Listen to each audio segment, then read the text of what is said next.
ভয়াবহ দুর্যোগের কবলে পড়ে তলিয়ে যাবার ৫৫ বছর পর একটি জাহাজের খোঁজ পেয়েছে অস্ট্রেলিয়া। ১৯৬৯ সালে নিউ সাউথ ওয়েলসের উপকূল নিয়ে স্টিল নিয়ে যাওয়ার সময় দুর্যোগপূর্ণ আবহাওয়ার কবলে পড়ে জাহাজটি। অস্ট্রেলিয়ার সায়েন্স এজেন্সি যেখানে জাহাজটি রয়েছে সেই স্থান চিহ্নিত করেছে। এক্ষেত্রে হাই রেজলিউশনের স্লিপ ম্যাপিং ও ভিডিও ফুটেজের ব্যবহার করা হয়েছে। জানা গেছে এমভি নুনগাহ নামের ৭১ মিটারের জাহাজটিতে পণ্য পরিবহন করা হতো। ওই দুর্ঘটনায় অন্তত ২১ জন নিহত হয়েছিলেন। তলিয়ে যাওয়ার ১২ ঘণ্টা পর ২৬ জন স্ক্রুর মধ্যে ৫ জনকে উদ্ধার করা হয়েছিল। বাকিদের মধ্য থেকে মাত্র একজনের মরদেহ উদ্ধার করা সম্ভব হয়। একটি বিপদ সংকেত পাঠানোর কয়েক মিনিট পরই গভীর সাগরে জাহাজটি ডুবে যায়।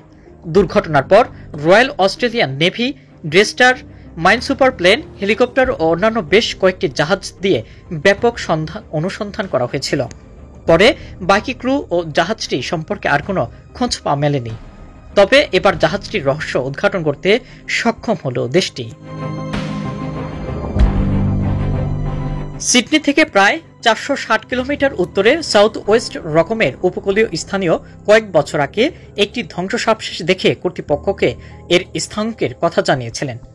দীর্ঘদিন ধরে সন্দেহ করা হচ্ছিল যে এটি নুনগাহ হতে পারে, তবে জাহাজটি শনাক্ত করার জন্য প্রয়োজনীয় প্রযুক্তি বা ড্রাইভিং জ্ঞান উপলব্ধ ছিল না তখন। তবে গত মাসে Commonwealth scientific and industrial research অর্গানাইজেশনের মালিকানাধীন একটি উচ্চ প্রযুক্তির জাহাজ আরও তদন্তের জন্য পাঠানো হয়েছিল।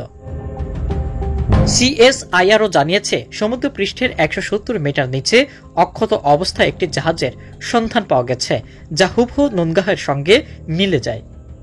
সিডনি প্রজেক্ট জাহাজটি ডুবে যাওয়ার কারণ উদ্ঘাটন করতে ডুবুরি পাঠানোর পরিকল্পনা করছে। দেশ দেশান্তর 24 আন্তর্জাতিক সংবাদ।